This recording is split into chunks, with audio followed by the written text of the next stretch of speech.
مولانا الحمدللہ آپ ایک کامیاب مدرس بھی ہیں اور طلبہ آپ کے درس کو بہت پسند کرتے ہیں، تو اس کے پیچھے راز کیا ہے؟ اس کے پیچھے کئی راز ہے۔ مولانا ہم نے آپ کو دیکھا تھا کہ آپ تدریس کے دوران لطیفے بھی بیان کرتے ہیں، تو یہ لطیفے بیان کرنے کی وجہ کیا ہے؟ آپ کا حافظہ بھی ماشاءاللہ بڑا مضبوط رہا، تو کوئی غذا بھی استعمال کرتے اس کے لیے؟ مولانا زندگی کے طویل تجربات کی روشنی میں کوئی ایسا لمحہ جس نے آپ کو بہت زیادہ خوش کیا ہو؟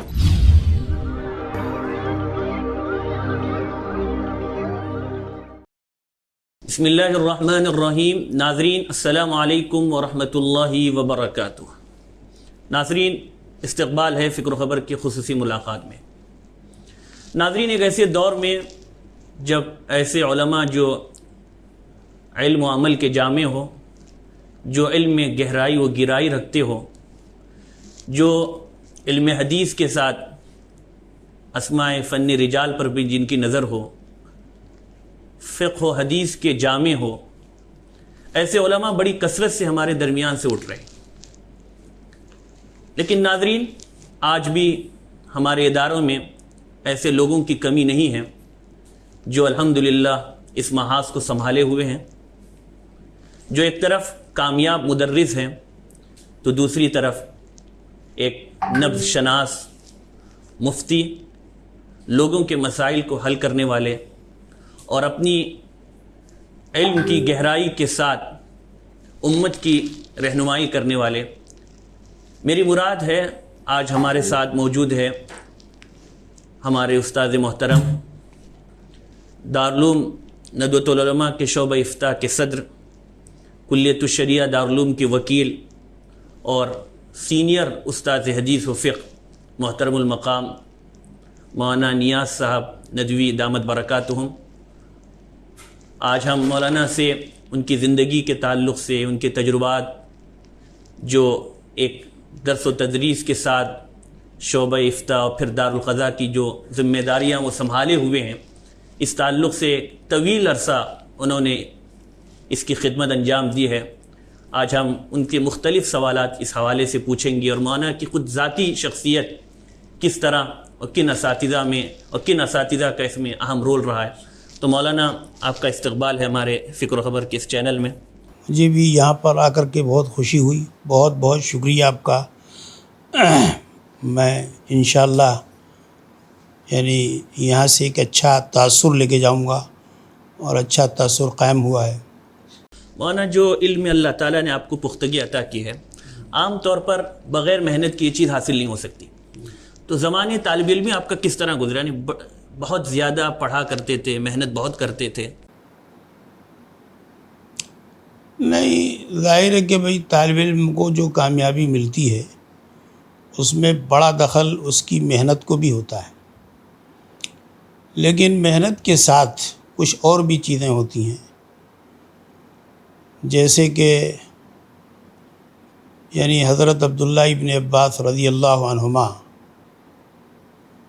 ان کو جو اللہ کے رسول صلی اللہ علیہ وسلم کی دعا ملی اور اس کے نتیجے میں علم قرآن، علم حدیث، علم فقہ میں نہایت ممتاز صحابی بنے، اس میں ایک بڑا دخل اللہ کے رسول صلی اللہ علیہ وسلم کی خدمت کو، اللہ کے رسول صلی اللہ علیہ وسلم کے احترام کو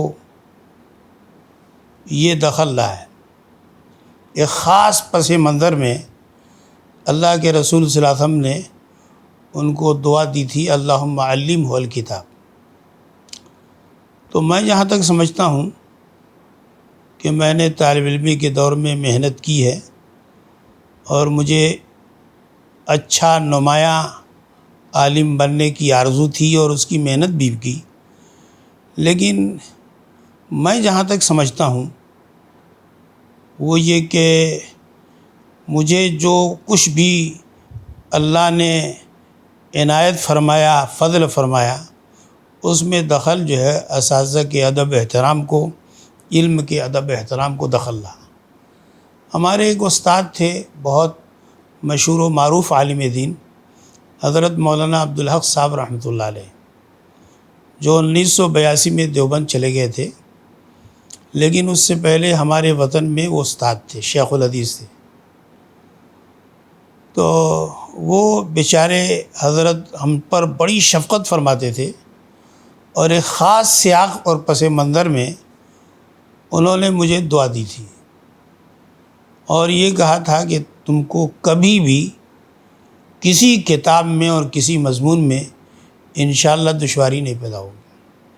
ویسے میں نے تمام اساتذہ کا درجہ بدرجہ احترام کیا، البتہ درجے میں جسمانی حاضری بھی میری رہی، لیکن اس سے زیادہ میں نے ذہنی حاضری رکھی ہے کہ درجے میں توجہ سے استاد کی بات سنتا رہا.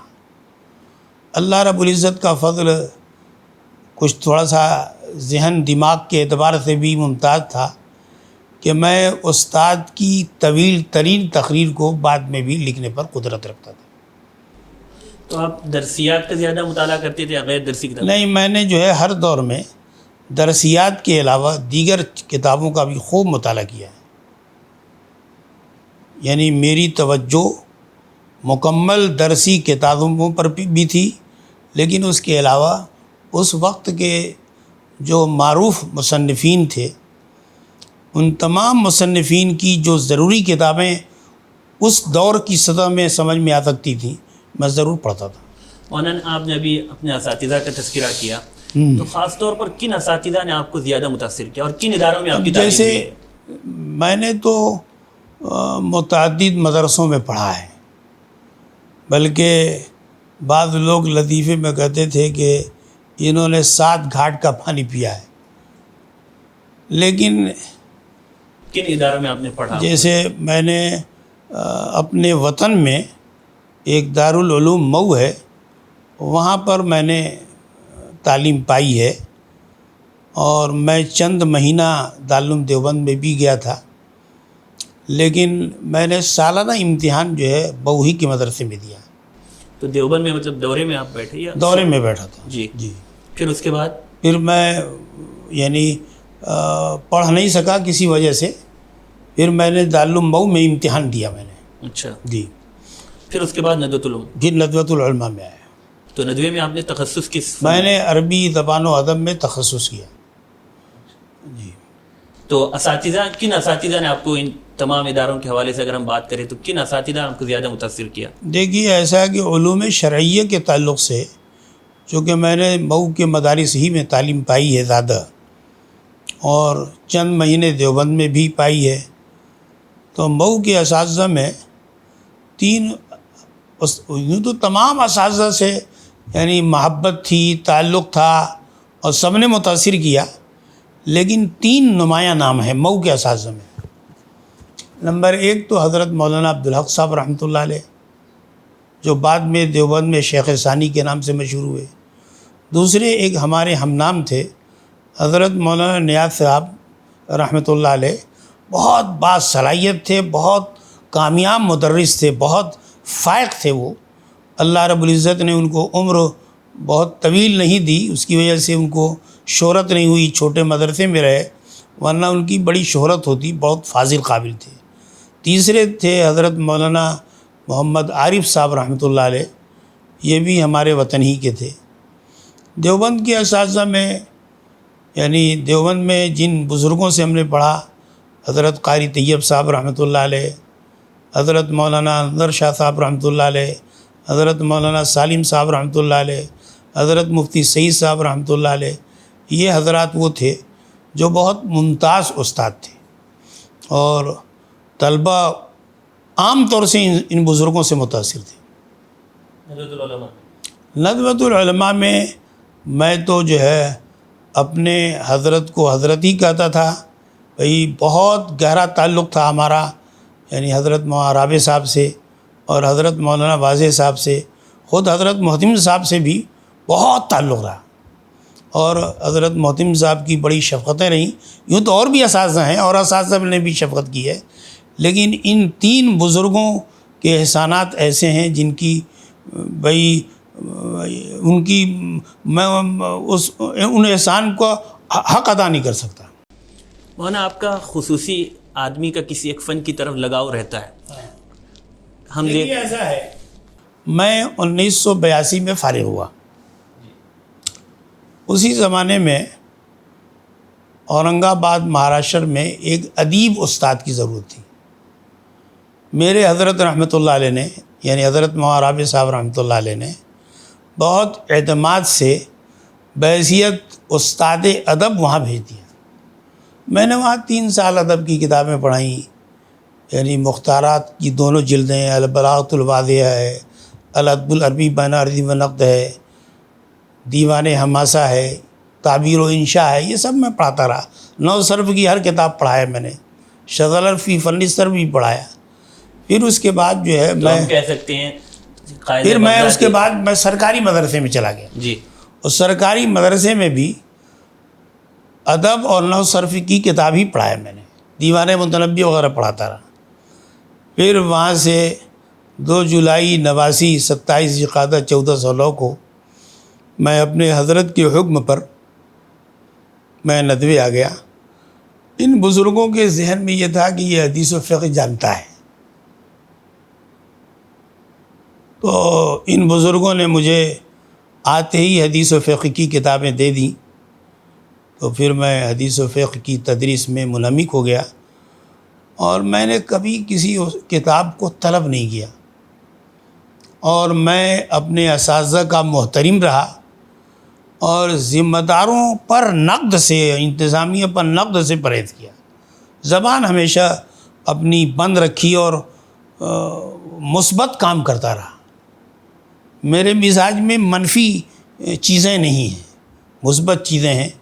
اور ان کا فائدہ ہوا کہ حدیث سے معلوم ہوتا ہے کہ جب کوئی منصب اور کتاب بھی اس میں شامل ہے بے طلب کے دی جاتی ہے تو حق جل مجدہ کی طرف سے نصرت ہوتی ہے، اور یہی نصرت میں دیکھ رہا ہوں. تو کہا جا سکتا ہے کہ قائد بغدادیہ سے لے کر بیضاوی، بخاری اور حجت اللہ البالغہ تک آپ الحمدللہ آپ پر لوگوں نے اعتماد کیا. جی اعتماد کیا. جی وہاں اسماء فن رجال ایک خاص علم ہے، اور مسلمانوں کی امتیازی شان رہی ہے علمی دنیا میں. تو عام طور پر دیکھا جاتا ہے کہ لوگ اس میں کم دلچسپی لیتے ہیں، لیکن آپ کی الحمدللہ شروع سے بڑی دلچسپی رہی. تو اس کی کوئی خاص وجہ؟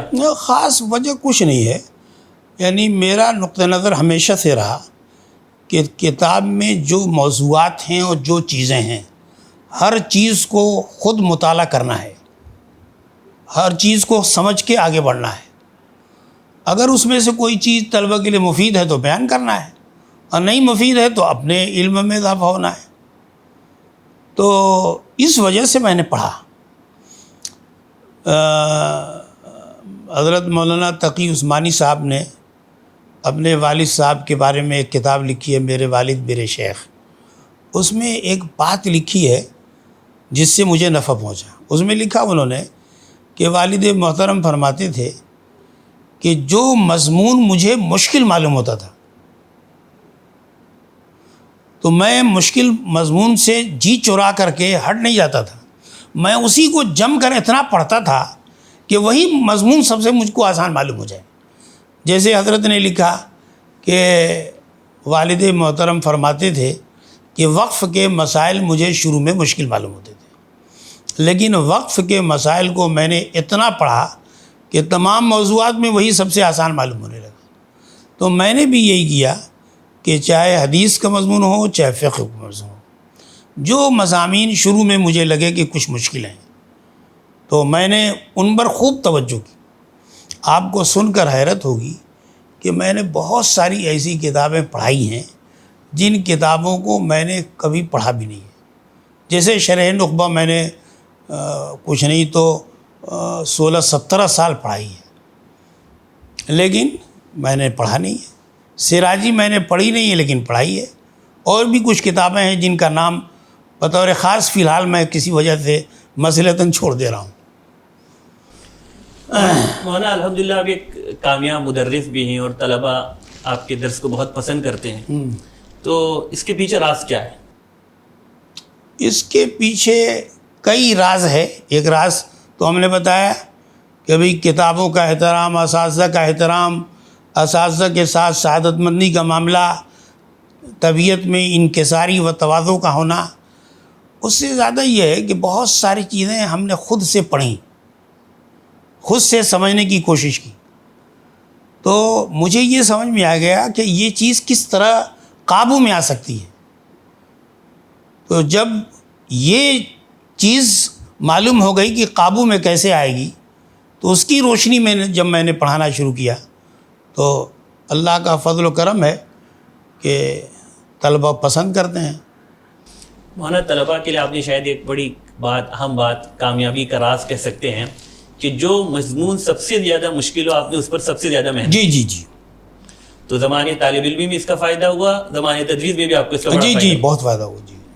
مولانا بعض لوگ ہیں جو حدیث اور فقہ کو الگ کرتے ہیں، ہاں بہت سے ایسے لوگ ہیں جو کہتے ہیں کہ فقہ کا حدیث سے تعلق نہیں ہے، ایسے لوگوں کو آپ کیا کہیں گے؟ نہیں، یہ تو ناسمجھی کی بات ہے، یعنی ان علوم شرعیہ کا ایک دوسرے سے بڑا گہرا تعلق ہے، تو یہ کہنا کہ یہ بالکل لا تعلق ہے یہ درست نہیں ہے۔ مولانا اس وقت آپ الحمدللہ تدریس کے ساتھ دارالقضا سے بھی منسلک ہیں، اور روز ہم دیکھ رہے ہیں کہ طلاق اور خلا کی کثرت ہو رہی ہے، آپ کے پاس بھی لوگ روزانہ آتے ہیں، تو اس کی وجہ کیا لگتی ہے؟ کون سے ایسے دیکھیے، مسائل؟ اصل میں جہاں تک سمجھتا ہوں، عام طور سے جب شادیاں ہوتی ہیں تو شادی ہونے میں جو شادی سے پہلے اسلامی ہدایات ہیں ان ہدایات کا لحاظ نہیں ہوتا۔ جیسے آپ نے حدیث میں پڑھا ہوگا کہ اللہ کے رسول صلی اللہ علیہ وسلم نے بعض صحابہ سے کہا کہ فلاں برادری میں، فلاں قبیلے میں، فلاں خاندان میں، انصار میں تم شادی کر رہے ہو تو تھوڑا سا آنکھ کو دیکھ لینا، فَإِنَّ فِي أَعْيُنِ الْأَنصَارِ شَيْئًا۔ یہ در حقیقت ایک میسج ہے، پیغام ہے، اور یہ پیغام جیسے خاطب کو ہے اسی طرح مخطوبہ کو بھی ہے۔ یعنی میرے کہنے کا مقصد یہ ہے کہ سامنے والا دوسرے والے فریق کے عیب کی جیسے تحقیق کرے، اس کا حکم ہے۔ میں سمجھتا ہوں کہ اگر کسی میں کوئی عیب ہے تو اس عیب کو شیئر کر دینا خود اس کے مفاد میں ہے۔ اگر مثال کے طور پر ایک لڑکی ہے اور پہلے سے شادی شدہ تھی، یعنی مطلقہ تھی، ایک ہی رات کی مطلقہ ہے، ایک مثال کے طور پر میں نے ایک عیب بتایا، اب جو ہے آپ نے چھپا کر کے شادی کر لی، جی، انہوں نے تحقیق نہیں کی اور آپ نے بھی چھپا کے شادی کر لی، آپ یہ سمجھتے ہیں کہ کامیاب ہو گئی، لیکن نہیں، بعد میں جب جو ہے اس کا علم ہوگا تو اس سے نقصانات پیدا ہوں گے، فساد پیدا ہوں گے۔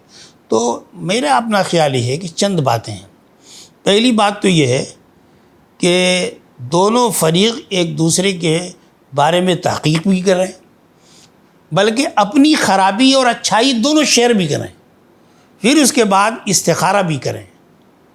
اس کے بعد اگر شادی ہوتی ہے تو طلاق، خلا کی، تفریق کی یعنی شکلیں کم ہو جائیں گی۔ اچھا، موجودہ دور میں یعنی موبائل کے کچھ فوائد بھی ہیں لیکن نقصانات بہت زیادہ ہیں۔ یہ موبائل جیسے آدمی کی صحت خراب کرتا ہے، اخلاق بگاڑتا ہے، گھر بھی بگاڑتا ہے، اس کے نتیجے میں بھی بڑے مسائل پیدا ہوتے ہیں۔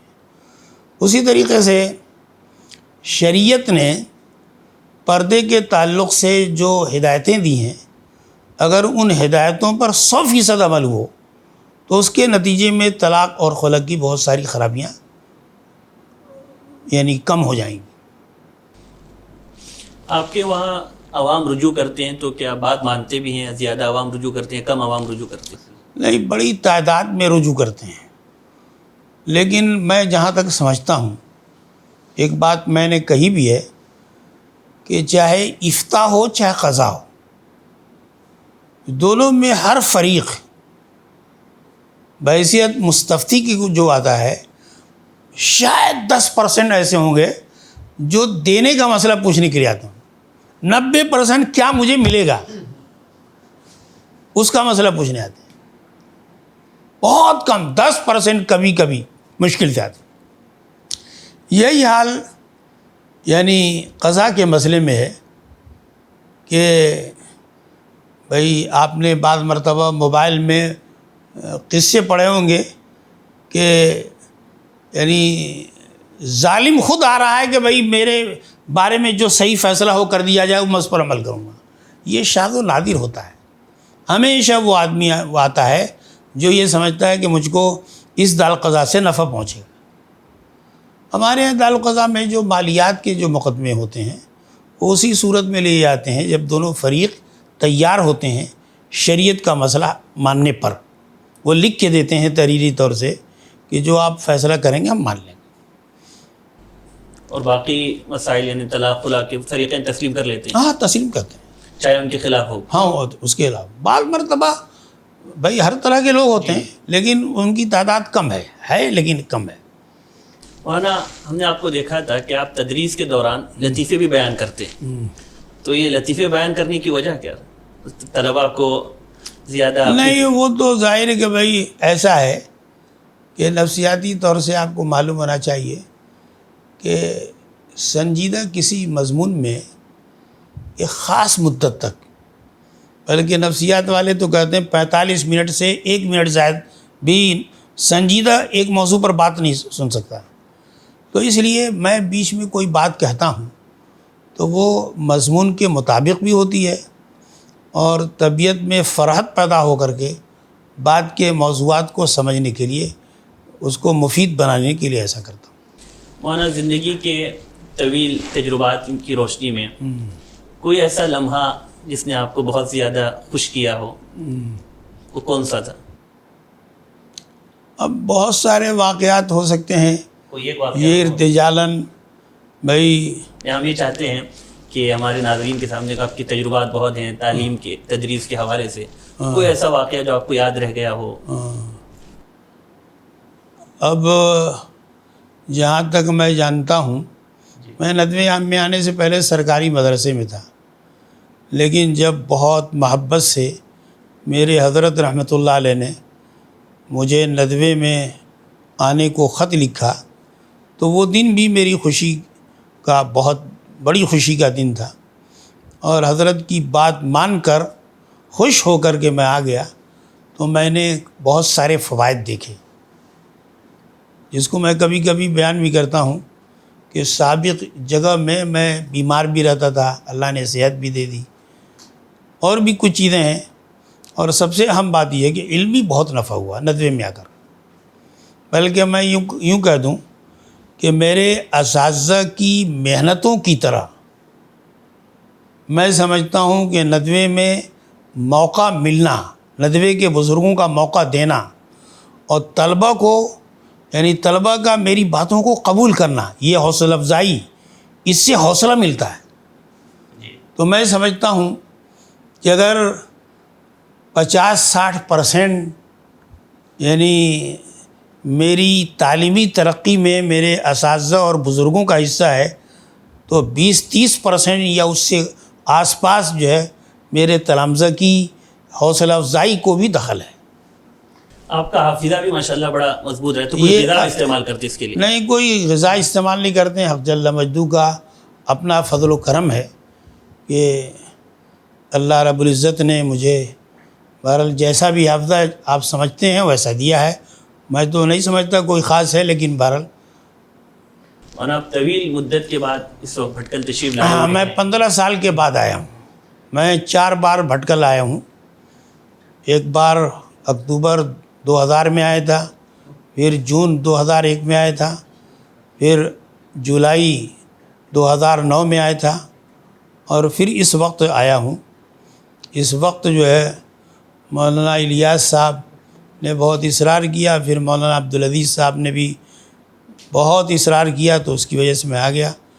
پہلے کے مقابلے میں بھٹکل میں تبدیلی، ترقی، اور بھائی ہر میدان میں علمی ترقی یعنی اسکول کی ترقی، مدرسے کی ترقی، اکیڈمی کی ترقی، یہ سب دیکھ کر کے مجھے خوشی ہوئی۔ فکر و خبر سے بھی آپ مولانا واقف ہیں؟ تو بہت زیادہ واقف تو نہیں ہے، لیکن ہاں آپ لوگوں سے تعلق کی وجہ سے کبھی کبھی دیکھ لیتے ہیں۔ تو میڈیا کے تعلق سے نہیں، میں سمجھتا ہوں کہ آپ لوگ اچھا کام کر رہے ہیں۔ اس دور میں اخلاق بگاڑنے والے بہت سارے ادارے ہیں اور ان کی تعداد بہت زیادہ ہے، اور بہت کم ایسے ادارے ہیں جو یعنی لوگوں کی تعلیمی ترقی کی فکر کرتے ہیں یا اخلاق صحیح ہونے کی فکر کرتے ہیں، صحیح فکر پیدا کرنے کی کوشش کرتے ہیں۔ ان میں ایک نمایاں نام آپ لوگوں کا ہے۔ دعا ہے کہ اللہ رب العزت آپ لوگوں سے اسی طرح مزید مفید کام لیتا رہے۔ آخر میں ایک مختصراً پیغام آپ ہمارے ناظرین کو کیا دینا چاہیں گے؟ ناظرین کو پیغام یہ دینا چاہیں گے کہ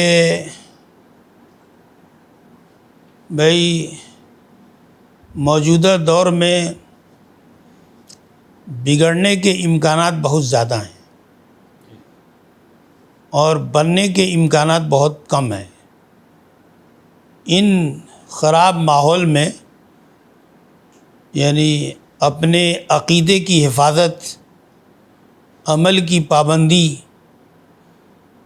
اور مفید کاموں سے جڑنا یہ بہت ضروری ہے۔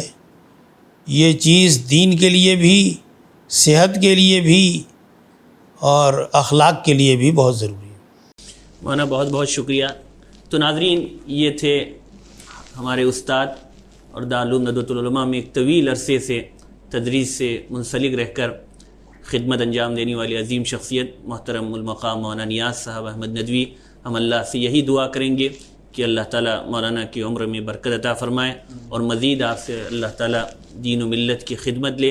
تو ناظرین، اسی پر ہمیں اجازت دیں، انشاءاللہ آئندہ پھر کسی نئی اور اہم شخصیت کے ساتھ آپ کے روبرو ہوں گے۔ تب تک کے لیے اللہ حافظ، والسلام علیکم ورحمۃ اللہ وبرکاتہ۔